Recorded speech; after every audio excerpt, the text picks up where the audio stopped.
সাফ ফুটসাল একটা মানে অবিশ্বাস্য একটা ঘটনাই বলা চলে বাংলাদেশের, কারণ খুব বেশি সময় ধরে আপনারা এই ফুটসালের সাথে কাজ করার সুযোগ পাননি, যেহেতু 2018 সালে আপনারা একবার এশিয়ান চ্যাম্পিয়নশিপে খেলেছিলেন এবং কিছুদিন আগে একটা বাছাই পর্ব হয়েছিল। সব মিলিয়ে আসলে সাফ ফুটসালের এই যে জার্নিটা, সাফের প্রথমবার অপরাজিত চ্যাম্পিয়ন হয়েছেন প্রথমবার অংশগ্রহণ করে, এই পুরো জার্নিটার গল্পটা যদি একটু শুনতে চাই একদম শুরু থেকে। প্রথমত আমি তো ভুটানে লিগ খেলতে গেছিলাম। আমি আসলে ফুটসাল যে একটা মানে টিম গঠন করবে কিংবা সাফে যাবে এটা আমি জানতাম না। আমাদের যে ক্যাপ্টেন সাবিনা আপু, উনি আমাকে বলছিল যে ফুটসাল টিম করবে। আমি ঠিক আছে আপু, ফুটসাল টিম করবে, আমরা তো সবাই ফিট, কারণ আমরা হচ্ছে আপনার ফুটবল ভুটান থেকে খেলেই আসছি মাত্র। তো আমাদের হাতে বেশি সময় ছিল না, 1 মাসের মতো ছিল আমাদের কিন্তু ওখানে 55 না 60 জন নিয়ে একটা ট্রায়াল হয়।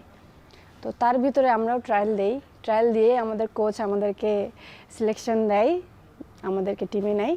তো উনিও আশাবাদী ছিল এবং আমরা নিজেরাও জানতাম যে আমরা কতটুকু দিতে পারবো।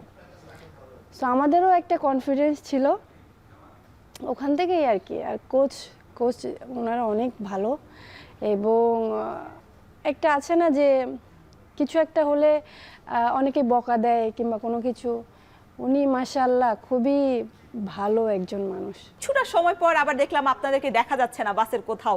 এই জায়গাটাতে কি মানে নতুনদেরকে সুযোগ করে দেওয়ার জন্যই কি এই প্ল্যানটা ছিল কিনা আপনাদের? হ্যাঁ, এটাই আর কি, যে যারা আমাদের ছোট আছে তারা তো ফুটসালে, এবং তারা এর আগে ফুটবলও কোনো মানে এইভাবে অর্জন তাদের নাই।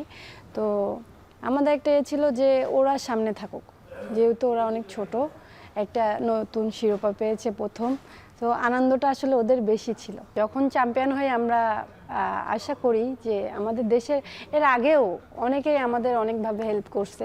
তো আসলে এই টাকাটা হচ্ছে আসলে ব্যাপার না, কিন্তু ওই যে আমাদেরকে অনুপ্রেরণা দেয়া, অনুপ্রেরণা জাগানো যে এই রেজাল্টটা হলো, আমরা এটা পেলাম, আমাদের ফ্যামিলি সাপোর্ট পাইলো। সো আসলে আমাদের সাথে যারা জুনিয়র আছে তারা হয়তো বা এর থেকে বেশি খুশি হইতো, কারণ আমরা পরপর দুইটা সাফে অনেক টাকা পাইছি, অনেক সম্বর্ধনা পাইছি।